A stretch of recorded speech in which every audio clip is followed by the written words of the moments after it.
كوشكا بستايل فيكتوريا بريساني لنجفي.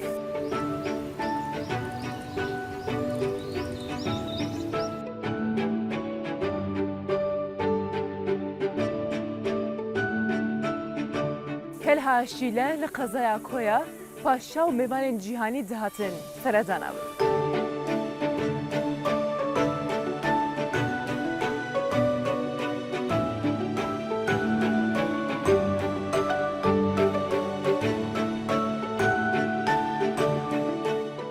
شایان کچا کرد سرکفتی وکو نونرا ولایت میشیگین یا امریکایی.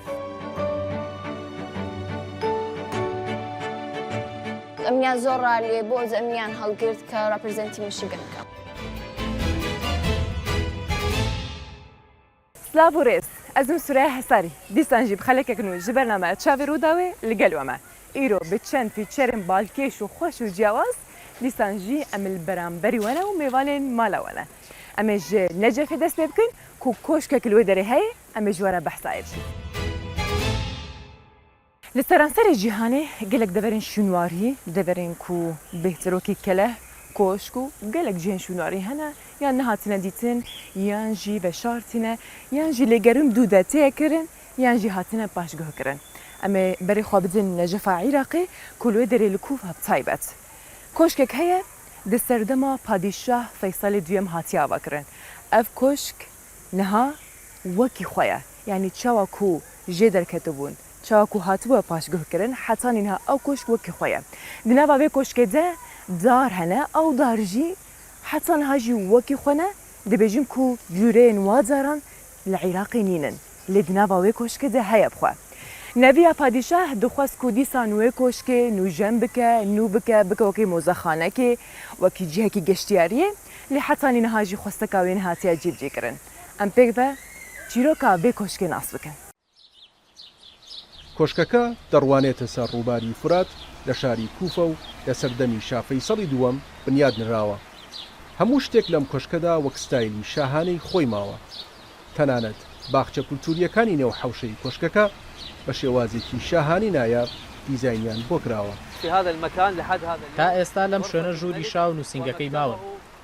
هەروەها مێزێک و کورسیەک و ئاوێنەیەک و ئاگردانەکەیش ماون.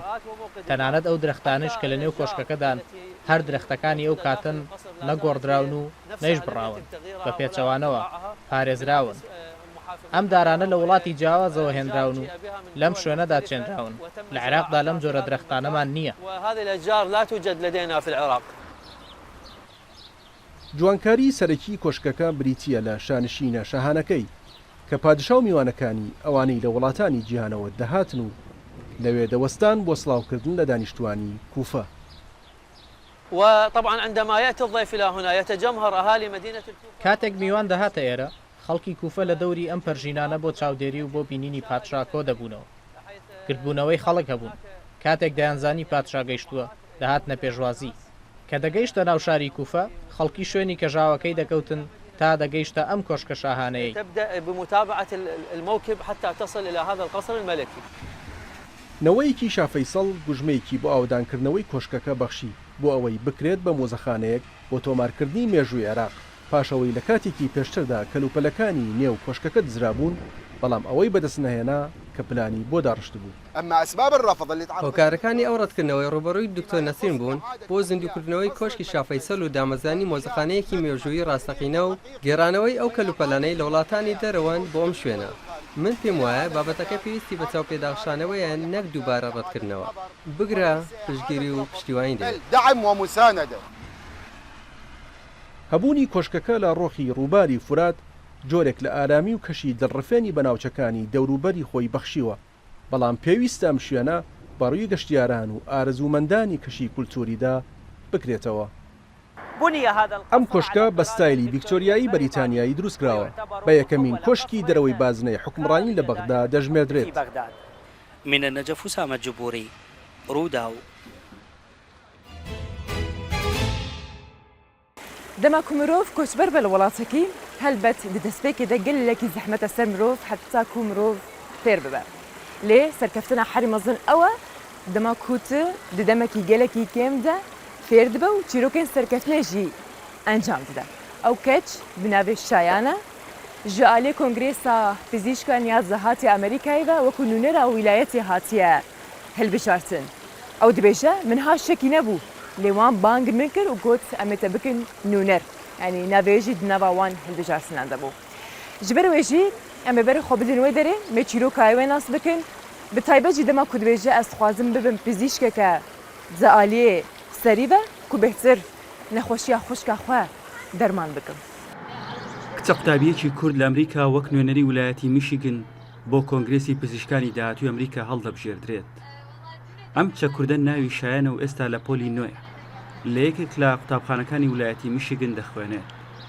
شایان خۆی داواکاری بۆ ئەم کۆنگرێسە پێشکەش نەکردو بەڵکو لەسەر بنچینەی زیرەکی و نمرەکانی هەڵبژێردرا. ئەمن تەقدیمم نەکردبوو actually ئەوان لە بۆ میان ینی ئەوان ئەمیان بانک کرد ئەوان گوتیان کە ینی ئەوە ئەمیان نامنیت کرد گوتیان ئەمە حەزمانی تو یان لەسەر پرۆفایلی تو دەبینین ئەتو زۆر حەزت لە شتی دکتۆرایتیە تمشا دەرەجاتم و تمشا ئەوە PSAT سکۆر و ئەشتانیان کرد تمشا پرۆفایلمیان کرد تمشانی ڕزمەی و ئەشتانەمیان کرد ئەمیان زۆر ڕالێ بۆ ئەمیان هەڵگرت کە ڕەپرزەنتی میشیگن بکەم. لە هەموو ویلایەتی میشیگن تەنیا 2 قوتابی هەڵبژێردراوە. شایانیش تاکە قوتابی قوتابخانەکەیەتی و ماوەی 10 ساڵە لەو قوتابخانەیە هیچ قوتابیەک بۆ کۆنگرێسە هەڵنەبژێردرا. ئەمەش وای کردووە بەڕێوەبەری قوتابخانەکەی شانازیەکی گەورە بە شایانەوە بکات. ئێمە هەست بە شانازیەکی زۆر دەکەین کە شایان وەک نوێنەری میشیگن هەڵبژێردراوە بۆ کۆنگرێسی پزیشکانی داهاتوو. ئەمە شانازیەکی گەورەیە ناونیشانێکی شەڕفمەندانەیە کە پێی بەخشراوە کە قوتابیەکان وەری دەگرن و نوێنەرایەتی ویلایەتەکەیان دەکەن. لەوێ فێری گرنگترین زانیاری دەبن لە بواری پزیشکی و زانستی پزیشکیدا. شایان نوێنەرێکی مەزنی قوتابخانەکەمان دەبێت.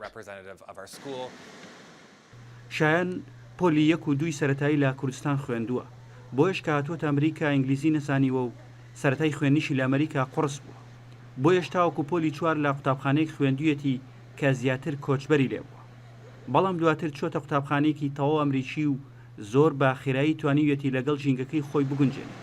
وچیگەکەمدا وچی هاتمێرە من هیچ ینی نەمدەزان ینی نەمدەزانی هایتیە دوایێ لە سەفی ئەوە پێنجی مامۆستایەکە ینی بەخەلال ینی 3 مانجی زۆر ئەوە بوو ینی زۆر سپرایز بوو کە ئەمن ئەوەندە فێر بووم لەو بەو 3 مانگەی ئەوە دوایێ وچی ینی دیسان پەرنتس کانفرنس هەبوو لە ئاخرەمین ڕۆژی مەکتەبێ ئەوە چ تەخەڕوجم دەکرد لە ئەلەمەنتری مامۆستایەکە لەگە داکم و بامی قسەیان کرد گوتی زۆر باش بوو ینی ئەم زۆر سپرایز بووم کە ئەوها زۆر ینی باش ئەوە بوو. ئەم سەرکەوتنەی شایان بووە تەمای دڵخۆشی هەموو قوتابخانەکەی بە تایبەتیش ئەو مامۆستایانەی کە ڕاستەوخۆ وانە باشیان دەڵێنەوە. داهاتووی شایان زۆر گەشە قوتابیەکی زۆر بێوێنەیە بەرۆژ و خەمخۆرە بۆ خوێندنەکەی بۆیەش داهاتوویەکی گەشی هەیە و دەتوانێت هەر شتێکی بێت بیکات. شانازی بە خۆی دەستکەوتەکانی شێوە دەکەم. شایان خۆشی دەیەوێت ببێت بە پزیشکی مێشک هۆکارەکەشی ئەوەیە کە ئێستا خوشکێکی هەیە دووچاری نەخۆشیێکی دەگمەن بۆتەوە و تاوەکو ئێستا چارەسەری بۆ نەدۆزراوەتەوە. ئەمن دەمەوێتم بمە نۆرۆلۆجیست ئەوەی دکتۆری مێشکیە ئەویش لەمێ بمەوە لەبەرەوەی چونکەم ئەوە خوشکم CLN7 هەیە باوەڕ ناکەم یعنی کەس بزانی CLN7 چیە چکەم زۆر ڕێرە یعنی لە ئەمریکا بەس 10 کەس هەیەی زۆر شتە زۆر ڕێرە دەمەوێتین یارمەتی ئەوانی وچی خوشکم بدەم ئەگەریش جاری دکتۆر نیان دیتیتەوە ئەوەی دەرمان و ئەوشتانە بەزە من هەر دەمە ینی ئەگەر بتانم دەرمانە گیان شتەچی لە بۆ ببینمەوە حەزم لێ. یەکێک لە هۆکارەکانی سەرکەوتنەکانی شایانیش ئەوەیە کە بە بەردەوام خوێندوویەتی هیچ کاتێکیش دوودڵ نەبووە لەوەی پرسیار لەو شتانە بکات کە نایزانێت ئەمەش وای کردووە بە بەردەوام فێریشتی تازە ببێت. بەشداری لە پۆلدا زۆر نایابە هەمیشە لە سەرووی هاوپۆل و قوتابەکانی دیکەوەیە هەمیشە داوای هاوکاری دەکات کە پێویستی پێی بێت زۆر جار زەحمەتە قوتابەکان خۆیان بە دوای ئەو پێداویستیانەدا بگەڕێن و داوای بکەن بەڵام شایان هەمیشە داوای دەکات و دەڵێت دەمەوێت زیاتر لەمە تێبگەم. دەچینە ماڵی شایانی و لەوێش چاوان بە خێزانەکەی دەکەوێت.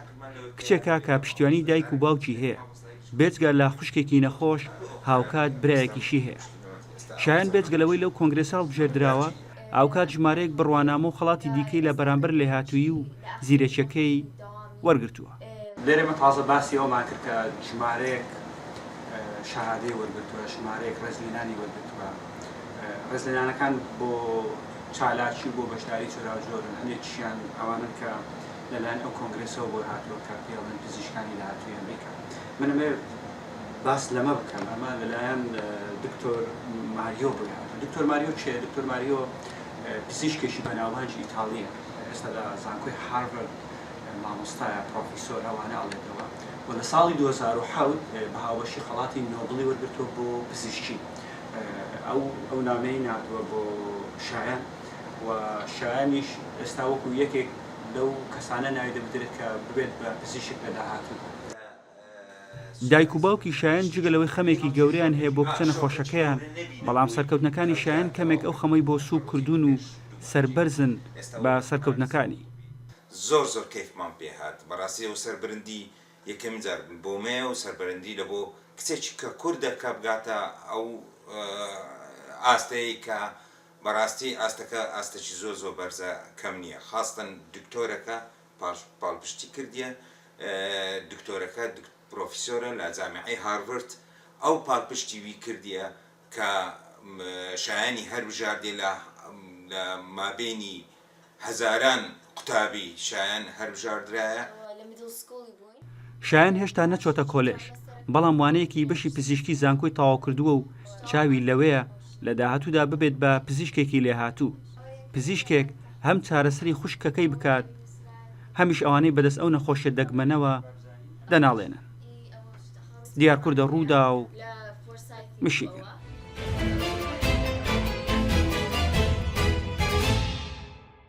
دیرۆک زمان هەروەهاژی جێ مرۆڤی شونواری ناسنامەیە مرۆڤن. دەبێ هەردە مرۆڤ ناوا لێگەرینێدا دووانزە زاکو مرۆڤ چیرۆکە خۆ بهتر ناس بکە، دیرۆکە خۆ بهتر ناس بکە. ئیجار ئەمە بەرە خۆ بزنە قەزایە کۆیا باشووری کوردستانê کولوێ دەرێژی کەلهەکەیە ژێر دەبێژین کەلها شیلە. کەلها شیلە لە باشووری قەزا کۆیا دکەوە.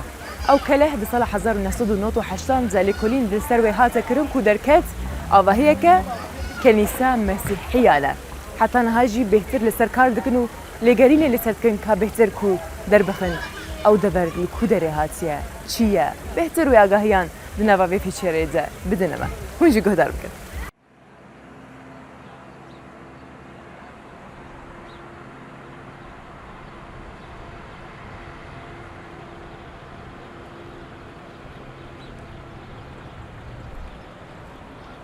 قەزای کۆ یەکێکە لە قەزاکانی کوردستان دەوڵەمەندە بە ناوچەی شوێنەواری، زیاتر لە 200 ناوچەی شوێنەواری بوونی هەیە لە سنووری قەزای کۆی و ناحیەکانی دەوروبەری. یەکێک لەو شوێنەوارە گرنگانەی کە ئێستا ئێمە خەریکی کاری کنەوپشکنینن قەڵای شیلەیە.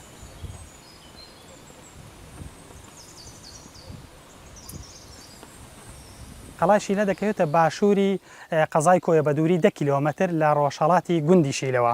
ئەم شوێنەوارە بۆ یەکەمین جار لەلایەن دەستگای گشتی شوێنەواری عێراقی لە ساڵی 1950 وەکو ناوچەیەکی شوێنەواری گرنگ تۆمار کراوە بە ژمارە 36 لە ئەتڵەسی مواقعی ئەسەری.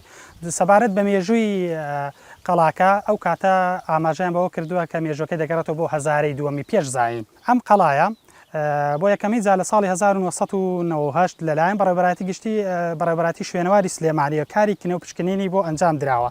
ئەوەی کە ئەنجامی لە کنەوپشکنیەکە لە بەشی سەرەوەی گردەکە دەگوێت پێکاتوە لە بینایەکی کەنیسە کە هاوشێوە بۆ لەگەر کەنیسەی سەردەمی کەنیسەی دەربەندی بازیان. هەروەها ئاماژە بە یەکێک لەو زانیارەی کە پێشتر وا لێک دراوەتەوە کە ئەم بینایە پەرستگای زەردەشتی بووە، بەڵام دوای لێکۆڵینەوە و دەرئەنجامەکانی چەند توێژینەوەک دەرکەوتووە کە ئەمە کەنیسەیەک بووە لەلایەن کریستیانەکانی ناوچەکەەوە دروست کراوە. دیارە کاری کنەوپشکنی لە ئێستادا لەلایەن زانکۆی فرێ بەرلینی ئەڵمانیەوە لەژێر چاودێری بەڕێوەبەراتی گشتی شوێنەوار و کەلەپوری کوردستان و فەرمانگەی شوێنەوار و کەلەپوری کۆیە ئەنجام دەدرێت. قەڵای شیلا بە گرنگترین شوێنەوار دادەنرێت لە دەشتی کۆیە. لەبەرەوە بڕیارماندا دەست بکەین بە هەڵکۆڵین و گەڕان بۆ ئەوەی لە مێژووی ئەو شوێنەوارە تێبگەین و بە دوایدا بچین. شوێنەوارەکە پێشتر دۆزرابەوە. ساڵانی پەنجاکان لە نەخشەی ناوچە شوێنەوارەکانی عێراقدا ئەم شوێنەوارە وەک شوێنەوارێکی 2000 ساڵ پێش زین تۆمار کراوە. بەڵام لە ڕاستیدا کارکردنمان لە 4 ساڵی ڕابردوودا دەری خست کە ئەو شوێنەوارە مێژوویەکی کۆنتری هەیە.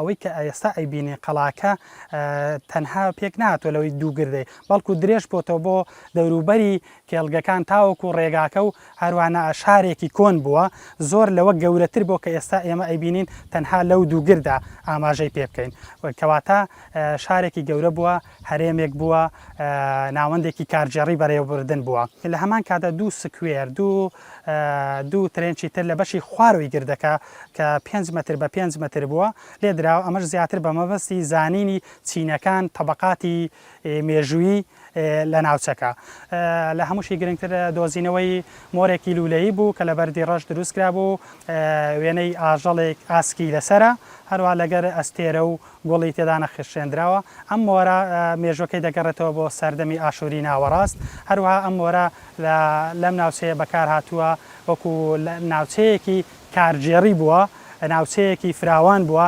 شارێکی کۆن بووە سەبارەت بەوەی هەروەها لەو پاژماو شوێنوارانی کە دۆزراوەتەوە فوخارانە لە هەمان کاتدا بخوردانێکمان دۆزیوەتەوە کە زۆر گرنگ بووە بەڵگەیەکی سەلمێنەر کە ئەوەش هەمان شێوە مێژوەکەی دەگەڕێتەوە بۆ سەردەمی ئاشووری ناوەڕاست و بەڵگەی زیندووە لەسەرە کە ئەمە جۆرێک بووە لە پەرزگاکان لە هەمان کاجە ئێسکە پەیکەرێک دۆزراوەتەوە بەڵام تاوەکو ئێستا لە کۆڵینەکان بەردەوامن بۆ چوونە سەرتاکان پێچێت گۆڕەکە مێژوەکەی بگەڕێتەوە بۆ سەردەمی ئیسلامی و پێشەچێت بگەڕێتەوە بۆ سەردەمەکانی دواتر لە داهاتوودا دوای لێکۆڵینەوەکان ئەنجامەکان دەردەکەوێت بەتەواو.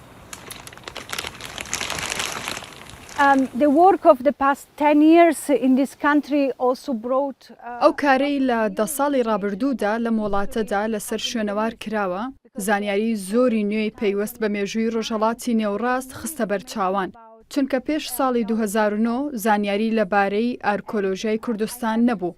پێویستە بڵێم ئەو هەڵکۆڵین و لێکۆڵینەوەی شوێنەوارناسانی وڵاتانی جیاواز کوردویانە بە تایبەتی شوێنەوارناسانی سەر بە بەڕێوەبەرایەتی شوێنەواری ئەم وڵاتە ئەوان زانیاری نوێیان خستە ڕوو لەسەر مێژووی ڕۆژهەڵاتی نێوەڕاست لەم هەڵکۆڵینەدا شانشینی نوێ و پاشای نوێ و شارستانی نوێ دەدۆزینەوە ئەو شوێنەوارانە مێژووی ڕۆژهەڵاتی نێوەڕاست دەگۆڕن.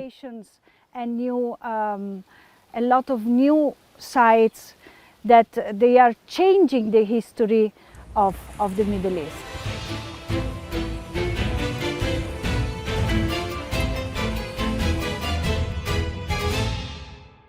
تماشامان هێژا ببێ فیچەرێژی میکانداویە خەڵک خۆی ئیرۆژی بەرنامەی چاوێ ڕووداوێ هەر هزرەکە جوان و هەبە هەندکارم بۆ مە لەسەر ئیمەیل و هەژمارە تەلیفۆنە مەڕێ بکەن ئەمێژی بکەن فیچەرم بالکێش خۆش و بۆوە پێشکەش بکەن حتا خەڵکێک دن ون هەر دناوە خێر و خۆشێ دەبن خۆ دێ بۆرەوە